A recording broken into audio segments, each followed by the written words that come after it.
मैं आपको कुर्ती के बारे में, ब्लाउज के बारे में बताऊंगी। तो उसमें जैसे हमें चाहिए होता है शोल्डर, चेस्ट, छाती जिसे कि सीना भी बोला जाता है, वेस्ट, कमर, हिप, और जो है हमारी कुर्ती होती है उसकी लेंथ, और फिर साथ में चाहिए होती है हमें स्लीव्स की लेंथ, स्लीव्स का बॉटम, और ब्लाउज की जो लेंथ होती है मैं आपको उसके बारे में, और आर्म होल जो हमारा हर चीज में चाहिए होता है उसके बारे में भी बताऊंगी। तो शोल्डर मैं आपको बता देती हूँ कि हम शोल्डर जो है वो कहाँ से लेते हैं और किस तरह से हम इसकी मेजरमेंट लेते हैं, ताकि हम जब भी कटिंग करें तो इस तरह से कटिंग करें कि ताकि जब हम उसकी स्टिचिंग करें तो उसकी फिटिंग में कोई भी प्रॉब्लम नहीं आए। तो इसके लिए शोल्डर के लिए हम सबसे पहले ये ध्यान देते हैं, जो ये हमारे पॉइंट होते हैं जहां पर आपको दिख रहा होगा मैंने डॉट लगाया है, वहां पर जो है हमारी एक छोटी हड्डी जैसी होती है। आप हाथ से टच करोगे तो आपको महसूस होगा, वहां से हम जो है शोल्डर का नाप लेते हैं। जो हमारी वो हड्डी होती है उस हड्डी से दूसरी साइड की जो हड्डी होती है उस हड्डी के बीच का जो गैप होता है वो हमारा शोल्डर होता है। तो हम कभी भी शोल्डर की मेजरमेंट जो है वो आगे की साइड से नहीं लेते हैं, हम शोल्डर की मेजरमेंट हमेशा पीछे की साइड से लेते हैं, और पूरा गर्दन के साथ रखते हुए इंच टेप को फिर हम जो है शोल्डर का नाप लेते हैं, जिसे कि हम तीरा भी कहते हैं। और जो यहाँ पे वो हड्डी होती है वहां से दूसरी साइड की जो हड्डी होती है वहां तक ही शोल्डर का नाप लिया जाता है। तो शोल्डर में सबके फर्क होता है, किसी का शोल्डर 14, 15 इस हिसाब से हो सकता है, 13 हो सकता है, अगर कोई बहुत ज्यादा पतला है तो कम भी हो सकता है। वैसे नॉर्मली 14 ही होता है ज्यादातर शोल्डर। तो आपको यहाँ पर हाथ से टच करोगे आप, छोटी हड्डी जैसी लगेगी, वहां से इधर की साइड जो हड्डी जैसी होती है वो हमारा शोल्डर वाला मेजरमेंट होता है। उसके बाद अगली चीज होती है वो होती है चेस्ट। तो चेस्ट जो है स्टार्टिंग में तो आप सिर्फ चेस्ट का ही मेजरमेंट लेंगे, लेकिन जैसे जैसे मैं आपको आगे बताती रहूंगी, जब कुर्ती पर बताऊंगी, तो चेस्ट के भी दो टाइप होते हैं। एक अपर अपर चेस्ट होती है, एक लोअर चेस्ट होती है, जिसे हम अपर बस्ट और लोअर बस्ट भी बोलते हैं। तो उसके लिए हम चेस्ट का दो तरह से मेजरमेंट लेते हैं, और अगर आप मेजरमेंट नहीं भी ले रहे हो तो मैं आपको ऐसे ही बता दूंगी कि उसमें कितना गैप होता है नॉर्मली। वैसे अगर आप बिल्कुल परफेक्ट रखना चाहते हो तो आपको हमेशा मेजरमेंट लेनी है, लेकिन कभी ऐसा हो कि आपने मेजरमेंट नहीं ली है तो मैं आपको बताऊंगी कि उसे किस तरीके से रखा जाता है। तो चेस्ट के लिए हमारा जो आर्म होल होता है, ये वाला जो हमारा आर्म होल है, यहाँ पर जो है वो चेस्ट का मेजरमेंट लिया जाता है, एक साइड के आर्म होल से दूसरी साइड के आर्म होल पर।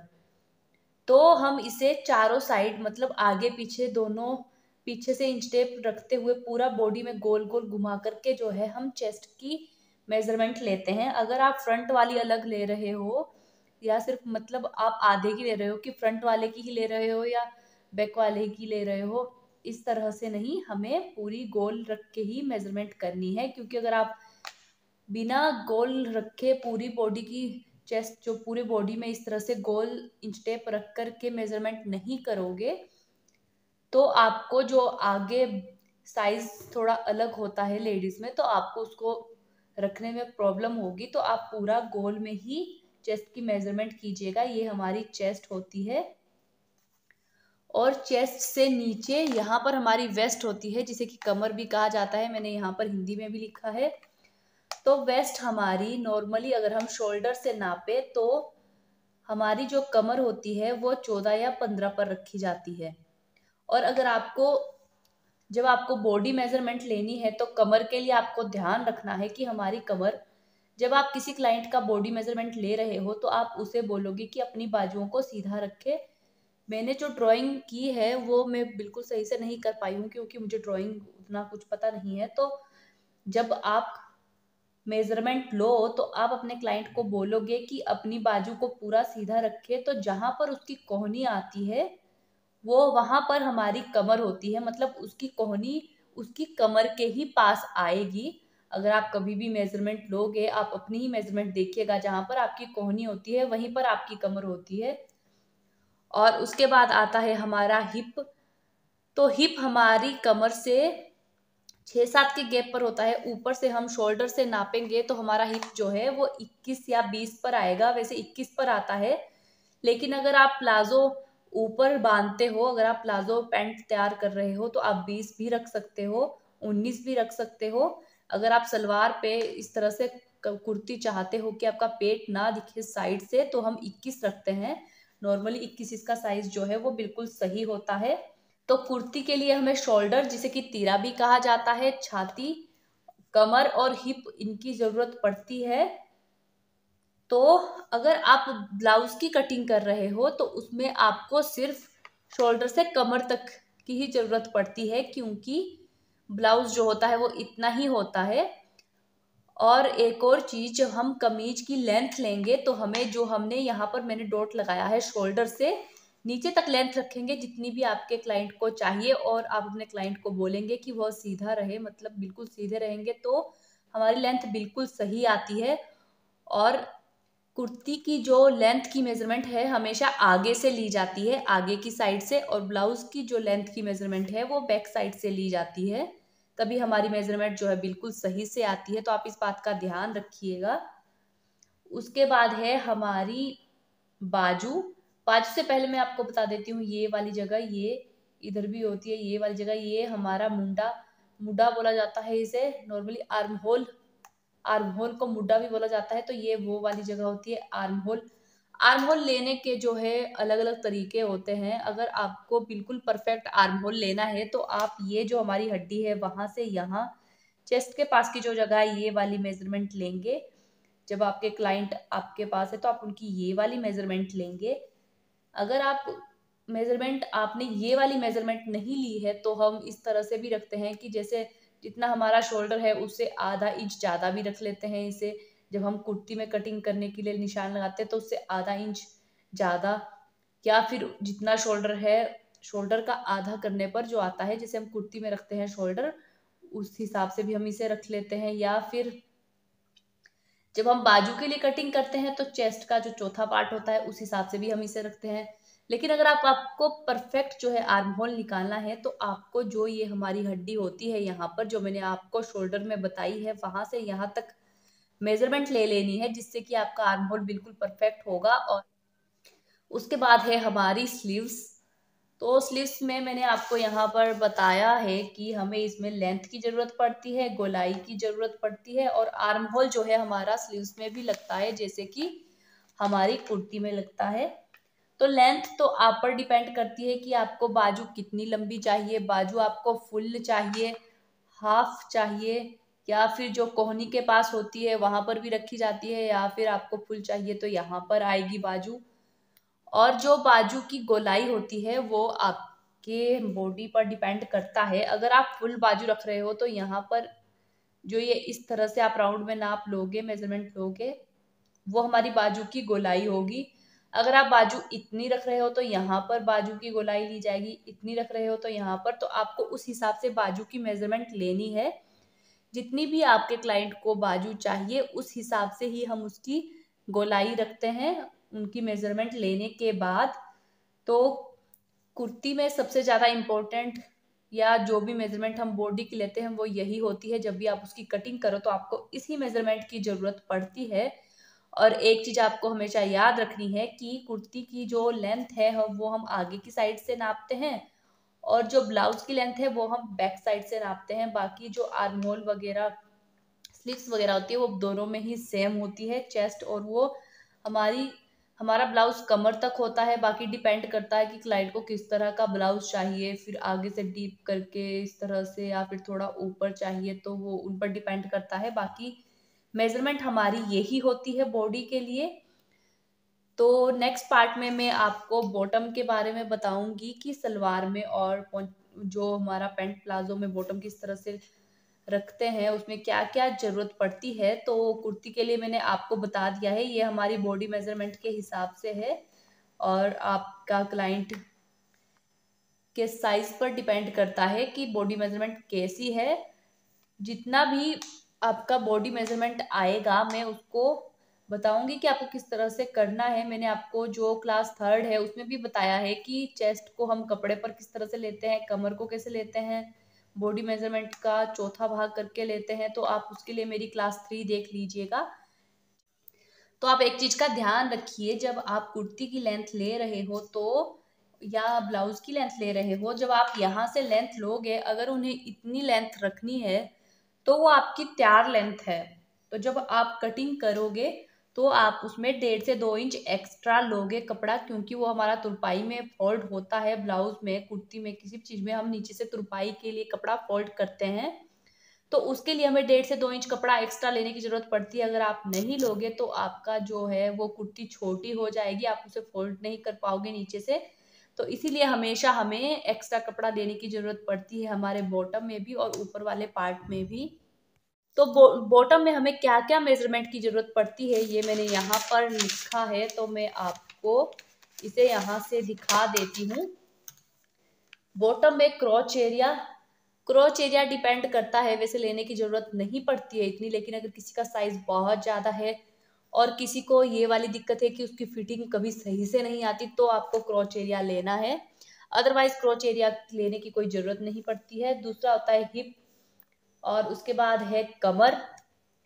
कमर जो है हमें वैसे तो जरूरत नहीं पड़ती, लेकिन बेल्ट के लिए या फिर जब आप प्लाजो में ऊपर इलास्टिक लगा रहे हो उसके लिए हमें कमर की जरूरत पड़ती है। और जो लेंथ, उसके बाद है लेंथ। थाई थाई का साइज हम सलवार में तो नहीं लेते हैं, लेकिन जब हम पैंट प्लाजो तैयार कर रहे हैं तो उसमें हमें थाई के साइज की भी जरूरत पड़ती है। उसके बाद है पोंचा, एंकल। जो हमारी सलवार का पोंचा होता है उसका मेजरमेंट तो एक ही होता है कि एक ही जगह पर सलवार जाती है, लेकिन जो हमारा प्लाजो पैंट होता है उसका जो पोंचे वाली मेजरमेंट होती है वो अलग अलग होती है। कोई कोई हाई एंकल पर प्लाजो पहनता है, कोई कोई नॉर्मल एंकल पर प्लाजो पहनता है। तो मैं आपको ये सारा जो है अपनी ड्राइंग पर समझाती हूँ कि ये सारी चीजें हमें जो है किस तरीके से लेनी है। तो यहाँ पर जो मैंने आपको कमर बताई है, ये वाली जगह कमर होती है। मैंने हिप कमर के बारे में जो है अपनी क्लास 4 में डिटेल से बताया है, तो आप अगर इसके बारे में जानना चाहते हो तो आप मेरी वो वाली वीडियो देख सकते हो। उसके बाद है हमारे प्लाजो की सलवार की लेंथ। तो लेंथ के लिए हमें कमर से नाप लेना होता है, या फिर आपके जो क्लाइंट है उन पर डिपेंड करता है कि वो अपनी सलवार प्लाजो को कहाँ पर बांधते हैं। आपको वहां पर उनके पास इंच टेप देना है, और वो जहां पर रखेंगे कि वो वहां पर अपनी प्लाजो या सलवार को बांधते हैं, वहां से आप लेंथ लेंगे। सलवार जो है वो एंकल तक ही आती है, तो हम जहां पर वो अपना प्लाजो सलवार बांधते हैं वहां से लेंथ लेंगे, और एंकल तक हम जो है वो सलवार की लेंथ लेंगे। और प्लाजो की लेंथ जो है वो एंकल तक भी होती है, लेकिन हाई एंकल कोई कोई इतना हाई, थोड़ा हाई टाइप का प्लाजो पहनना पसंद करते हैं, ज्यादातर आजकल वही चला है। तो उसकी लेंथ कुछ इस हिसाब से होती है कि उसकी लेंथ हम ऊपर से लेंगे। तो अगर कोई एंकल वाला प्लाजो चाहता है कि उसे ठीक प्लाजो चाहिए, ऊपर ना हो, छोटा ना हो, तो हम उसकी मेजरमेंट एंकल तक लेंगे। एंकल हमारी वो होती है जो हमारे साइड में पाँव में हड्डी सी होती है राउंड शेप में, उसे एंकल कहा जाता है। और अगर किसी को हाई एंकल चाहिए तो डिपेंड करता है कि उन्हें कितना चाहिए, आपको उसके हिसाब से ही लेना है जितना भी वो अपना प्लाजो रखना चाहे। और जब आप लेंथ ले रहे हो तो जितनी उनकी तैयार लेंथ निकल रही है, जब आप मेजरमेंट ले रहे हो, आपको उसमें 1.5 से 2 इंच हमेशा एक्स्ट्रा ही रखना है। कुर्ती में भी जब आप करो तो आपको 1.5 से 2 इंच एक्स्ट्रा रखना है, क्योंकि वो फोल्ड होता है। यहाँ पर भी हमारा प्लाजो पीछे फोल्ड होगा, तो आपको 1.5 से 2 इंच एक्स्ट्रा चाहिए, ताकि आपका प्लाजो जो है वो छोटा ना हो। तो आपको हमेशा एक्स्ट्रा लेना है। और उसके बाद जो है हमें ये वाली मेजरमेंट भी लेनी होती है, राउंड में भी हमें ये वाली मेजरमेंट लेनी होती है, इस तरीके से कि आपके जो क्लाइंट का साइज यहाँ पर कितना है। सलवार में ले रहे हैं तो डिपेंड करता है कि उसे पोंचा कितना रखना है। कोई कोई बिल्कुल टाइट पोंचा पहनना पसंद करते हैं, 5, 5.5, और कोई कोई थोड़ा खुला 6, 6.5 पहनना भी पसंद करते हैं। वो उनकी एज के हिसाब से और उनकी पसंद के हिसाब पर डिपेंड करता है। तो आप उनसे पूछ लीजिएगा कि उन्हें पोंचा कितना रखना है। और दूसरा, जब हम पैंट प्लाजो की कटिंग करने के लिए हमें है वो थाई की मेजरमेंट की भी ज़रूरत पड़ती है। सलवार में तो नहीं पड़ती, उसमें हम जब कटिंग करते हैं तो सब कुछ हिप लेंथ और पोंचे पर डिपेंड करता है।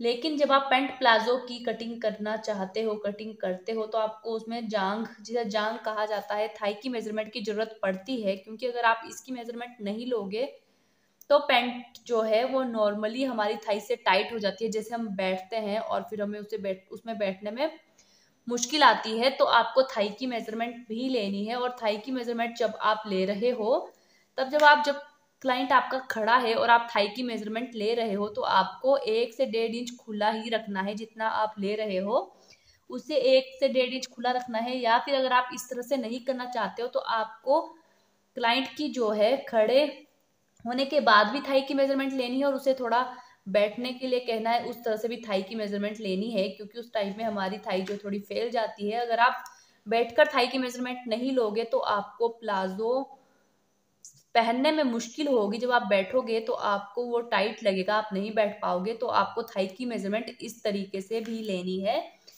ये हमारी चीजें हैं जो कि हमें जरूरत पड़ती है अपने बॉटम की स्टिचिंग में, कटिंग में। और जो हमारी होती है, जब हम पैंट प्लाजो पहन रहे हैं उसमें जो हमारी बेल्ट होती है वो नॉर्मली कमर के पास आती है। तो जब आप पैंट की कटिंग करते हो तो आप उसे 2 तरीके से कर सकते हो। चाहो तो आप उसकी बेल्ट की कटिंग उसमें ही कर दो कि आप उसको बेल्ट में उसके लिए अलग से कपड़ा ऊपर रख रहे हो। लेकिन अगर आप ऐसा नहीं कर रहे हो तो आपको बेल्ट के लिए अलग से कपड़ा कट करना है। तो आप जब लेंथ ले रहे हो तो आपको बेल्ट उसमें से कट कर लेनी है। 2 इंच बेल्ट उसमें से कट करने के बाद लेंथ लेनी है। जब मैं कटिंग करूंगी आगे तो आपको मैं ये चीजें बताऊंगी। बॉडी में बताते हैं साइज तो इतना समझ नहीं आता है कि किस तरह से करना है, जितना हम आपको नीचे पेपर पर समझा सकते हैं और उस पर आप अच्छे से भी समझ सकते हो। तो मैंने अपनी पिछली वाली वीडियो में आपको ऊपर वाले पार्ट के बारे में बताया और ये वाली वीडियो में नीचे वाले पार्ट के बारे में। इससे आपको बॉडी मेजरमेंट लेने में कोई भी मुश्किल कभी भी नहीं होने वाली है।